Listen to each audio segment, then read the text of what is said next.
செல்ல குழந்தையே, அவசரப்பட்டு உன் வராகி அம்மா என்னுடைய வாக்கினை நீ தள்ளிவிட்டு விடாதே. ஏனென்றால் இந்த தாயானவள் உன்னை தேடி வருவது இதுவே கடைசி முறை. அதுவும் நானாக தேடி வருவது இதுவே கடைசி முறை. அம்மா எதற்காக இப்படி சொல்கிறாள் என்று யோசிப்பதற்கு முன்பாக இந்த முறையாவது நான் சொல்வதை நீ கேட்பாயா என்று நீ எனக்கு பதில் சொல்லிவிடு. என் தங்கமே, அம்மா தானாக உன்னை தேடி வரவில்லை என்றவுடன் பதற்றமடையாதே. இந்த வராகியானவள் என்றும் உன்னோடு இருக்க வேண்டுமென்றால் என் குழந்தை நீ என்னுடைய பேச்சினை சரியானபடியாக கேட்க வேண்டும். அது மட்டுமல்லாமல் அம்மா சொல்கின்ற விஷயங்களில் இருக்கின்ற அர்த்தங்களையும் புரிந்து கொண்டு நீ நடக்க வேண்டும். உன்னை விட்டு எங்குமே செல்ல போவது கிடையாது. ஆனால் இனி எந்த அளவிற்கு கேட்கின்றாயோ, எந்த அளவிற்கு உன்னுடைய வாழ்க்கையில் இந்த வராகினுடைய வாக்கினை செயல்படுத்துகின்றாயோ, அந்த அளவிற்கு உன்னை தேடி நான் வந்து கொண்டிருப்பேன் என்பதையும் நீ புரிந்து கொள்ள வேண்டும். நானாக உன்னை தேடி வராவிட்டாலும் என் பிள்ளை நீ என்னை தேடினால் நான் உன்னை தேடி ஓடோடி வந்து விடுவேன் என்பதை தான் அம்மா சொல்கின்றேன். என் குழந்தையே, சில நேரங்களில் நான் சொல்கின்ற வார்த்தைகளை நீ மதித்து அதன்படி என் பிள்ளை நீ நடக்கிறாய் என்றால், சில நேரங்களில் இவர்கள் என்ன சொல்வது, நாம் என்ன கேட்பது என்பது போல நீ நடந்து கொள்கிறாய்.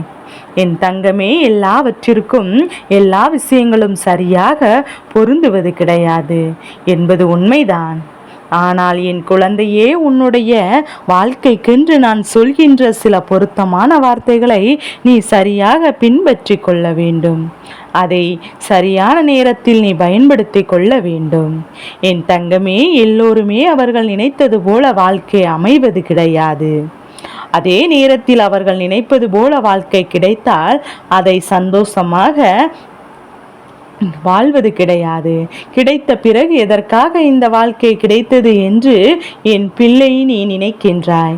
கிடைக்காத போது நமக்கு மட்டும் தெய்வம் எதையுமே தரவில்லையே என்று எண்ணுகின்றாய். இன்று இப்படிதான் மனித வாழ்க்கை சென்று கொண்டிருக்கின்றது. நீ ஒவ்வொரு நாளும் உன்னுடைய வாழ்க்கையில் ஒவ்வொரு விஷயங்களை கண்டும் மன வெதும்பி போய்விட்டாய். நாம் வாழ்க்கையில் இப்படியெல்லாம் நடக்கிறதே, நமக்கு மட்டும் ஏன் இப்படியெல்லாம் நடக்கிறது என்று நினைத்து நீ வேதனைப்பட்டு இந்த வாழ்க்கையை வெறுத்து ஒதுக்கியது தான் மிச்சமாக இருக்கின்றது. ஒரு நாள் உன் வாழ்க்கை உனக்கு நிச்சயமாக ஏற்றது போல இல்லை என்றவுடன் நீ அந்த வாழ்க்கையை வெறுப்பது தவறல்லவா? இந்த வராகியானவள் அப்படியானால் உன்னை தேடி வருவதற்கு என்ன அர்த்தம் என்பது இருக்கின்றதை புரிந்து கொள்ள வேண்டும். நான் உன்னை தேடி வருகின்ற நேரங்களில் எல்லாம் உன்னுடைய மனதில் இருக்கின்ற தேவையற்ற எண்ணங்களையும் என் பிள்ளை விடுத்த அம்மாவின் மீது உன்னுடைய கவனத்தையும் செலுத்து என்று எத்தனை முறை எத்தனையோ இருக்கின்றேன். ஏனென்றால் வராகியானவள் அத்தனை சாதாரணமாக கிடையாது. அவள் உன் வாழ்க்கை முழுவதும் நிறைந்திருப்பவள். உனக்கு என்ன வேண்டும் என்று உன்னை விட அவளுக்குத்தான் அதிகமாக தெரியும். நான் சொல்ல போதும்போது உனக்கு நிச்சயமாக அது வேடிக்கையாகவோ அல்லது நம்பிக்கை இல்லாததாகவோ தோன்றலாம். ஆனால் நிச்சயமாக நடக்கும்போது அம்மாவினுடைய அருமை என்னவென்பதையும் நீ நிச்சயமாக புரிந்து கொள்வாய். நான் உன்னிடத்தில் அப்படி என்ன கேட்டுவிட்டேன் என்பதையும் இந்த வாழ்க்கை நீ நல்லபடியாக வாழ்ந்து காட்டு என்றுதானே கேட்கின்றேன். அதை தாண்டி நான் உன்னிடத்தில் வேறு எதுவுமே கேட்கவில்லை. எனக்காக நீ இதை கூட செய்துவிட மாட்டாயா? என்ன துவண்டு போய்விடாதே. என்னை கண்டும் பயந்து விடாதே. எதை நினைத்தும் வருத்தப்படாதே. எந்த சூழ்நிலை வாழ்க்கையில் வந்தாலும் அந்த சூழ்நிலையை எதிர்கொள்கின்ற மனப்பக்குவம் உனக்கு வந்து விட்டால் போதும் என்றுதான் நான் கேட்கின்றேன். இந்த வாழ்க்கை உனக்கு கற்றுக் கொடுக்கின்ற அனுபவங்கள் எல்லாவற்றையும் சேகரித்து வைத்துக்கொள் என்றுதானே சொல்கின்றேன். ஒரு முறை உனக்கு துரோகத்தை செய்தவர்களை மீண்டும் மீண்டும் நம்பாதே என்றுதானே அம்மா சொல்கின்றேன். அம்மா இதை விடவே உனக்கு வேறு என்ன சொல்லிவிட்டேன்? நான் இதை விட உன்னிடத்தில் வேறு என்ன கேட்கின்றேன்? என் குழந்தையிடம் அம்மா வேறு எதையுமே கட்டாயப்படுத்தவில்லை. நீ அதை செய்யவில்லை, இதை செய்யாதே என்று நான் சொல்லவில்லை. எது உனக்கு சரி என்று தோன்றுகிறதோ, எது உனக்கு மனசாட்சிக்கு பயந்து செய் என்றுதான் அம்மா சொல்கின்றேன். உனக்கு ஒருவர் கெடுதல் நினைக்கிறார் என்றால் மீண்டும் மீண்டும் அவர்களுக்கு அதே கெடுதலை நீ நினைத்தால் அவருக்கும் உனக்கும் என்ன வேறுபாடு இருக்கின்றது? அதனால் தான் யாரையும் பழிவாங்க கூடாது என்று சொல்கின்றேன். அவரவர் செய்த வினையின் பலன்களை அவரவர் நிச்சயமாக தெய்வத்திடமிருந்து அனுபவிப்பார்கள். ஒருபோதும் என் பிள்ளை நீ அவர்களுக்கு தண்டனை கொடுத்ததே என்றுதான் அம்மா சொல்கிறேன். அந்த வாழ்க்கை இனி பல விஷயங்களை நிச்சயமாக உனக்கு காண்பித்து கொடுக்கும். அந்த நேரத்தில் நீ தித்திக்கும் திணறும் நின்றுவிடக்கூடாது. அம்மா எல்லாவற்றையும் நமக்கு சொல்லி கொண்டிருந்தாலே, அப்படியானால் அவள் சொன்னபடி நாம் நடந்து கொள்ள வேண்டுமா? நாம் எதற்காக பயப்பட வேண்டும், யாரை கண்டு அஞ்ச வேண்டும் என்ற எண்ணம் உனக்குள் வர வேண்டும். என் பிள்ளை, இந்த தாய் உன்னை தேடி வந்து ஒவ்வொரு நாளும் வாக்கு தரும் போதெல்லாம் நான் உன்னிடத்திலிருந்து ஒரு மாற்றத்தை எதிர்பார்க்கின்றேன். அம்மா அந்த மாற்றம் என்னவாக இருக்க வேண்டும் என்றுதான் எதிர்பார்க்கின்றேன் தெரியுமா? என் குழந்தை, அம்மா நான் எல்லாவற்றையும் எதிர்கொள்ள துணிந்து விட்டேன். இனி நீ என்னோடு இருந்தால் மட்டும்தான் உன்னிடத்தில் இனி கையேந்தி எதையும் கேட்கப் போவதில்லை. என்னுடைய பிரச்சனைகள் எல்லாவற்றையும் நானே சரி செய்ய போகின்றேன். நீ எனக்கு உறுதுணையாக இருந்தால் போதும். நீ இருக்கின்ற தைரியத்தில் நான் எல்லாவற்றையும் வென்று காட்டுவேன் என்று மட்டும்தான் என்னிடத்தில் சொன்னால் போதும்.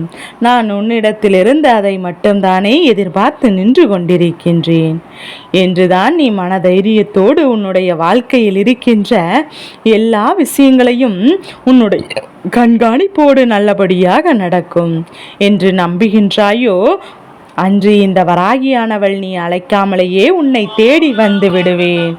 என் பிள்ளையே, என் பேச்சை கேட்டு வாழ்க்கையில் எத்தனை மாற்றங்களை கண்டிருக்கின்றாய் என்பதையும், தன்னுடைய வாழ்க்கையில் எத்தனை முன்னேற்றங்களை கண்டிருக்கிறது என்று அம்மா நிச்சயமாக பெரும்பாடுபடுவேன்.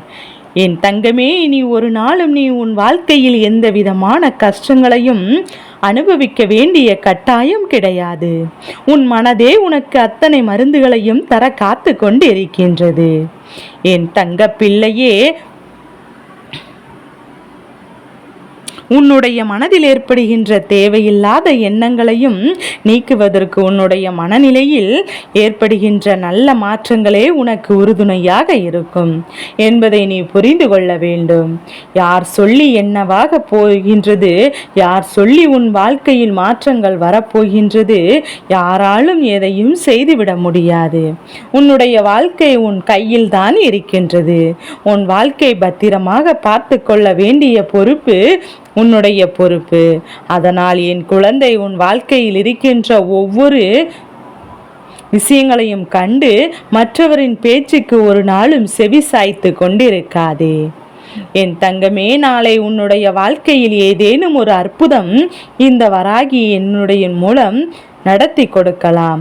அதை நீ எதிர்பார்த்தாலும் சரி, எதிர்பார்க்காவிட்டாலும் சரி, நான் நடத்த வேண்டும் என்று முடிவெடுத்து விட்டால் அதன் பிறகு யார் பேச்சையும் கேட்க மாட்டேன். என் பிள்ளைக்கு நான் தந்து விடுவேன். அதனால் வாழ்க்கை மற்றவர்களுக்காக வாழ வேண்டும் என்று நீ நினைக்காமல் உனக்காக வாழ வேண்டும் என்ற எண்ணத்தோடு என் குழந்தை நீ சந்தோஷமாக வாழ்ந்து காட்டினாலே போதும். யாரும் உன்னை கட்டுப்படுத்த முடியாது. உன்னை கட்டுப்படுத்துகின்ற அதிகாரம் யாருக்குமே இங்கு இல்லை என்பதை முதலில் புரிந்து கொள். உன்னை கட்டுப்படுத்துகின்ற அதிகாரம் உன் தாயானவள் எனக்கு மட்டும்தான் இருக்கின்றது. நேர்வழியில் அழைத்து செல்கின்ற அதிகாரம் எனக்கு மட்டும்தான் இருக்கின்றது. யாரும் உன்னை எதுவும் செய்ய முடியாது, செய்யவும் கூடாது. அது இந்த தாயானவள் என்னை தாண்டிதான் உன்னை தொட முடியும் என்பதையும் நீ புரிந்து கொண்டால் போதும். இன்று இந்த தாயின் வாக்கில் உன் வாழ்க்கை நிச்சயமாக நல்லபடியாக மாறிவிடும் என்ற நம்பிக்கை எனக்கு இருக்கின்றது. உனக்கும் இருக்கும் என்றால் வராகியினுடைய நாமத்தை என் குழந்தை நீ வஜ்ரகோஷம் என்று சொல்லி பதிவிடு. அம்மா மனமகிழ்ச்சியோடு அடைவேன். உன்னுடைய நம்பிக்கையை கண்டு மெய் சிலிர்த்து போவேன். என் செல்ல குழந்தைக்கு இந்த வராகி அம்மாவினுடைய ஆசீர்வாதங்கள் எப்போதும் என் குழந்தைக்கு கிடைத்து கொண்டே இருக்கும்.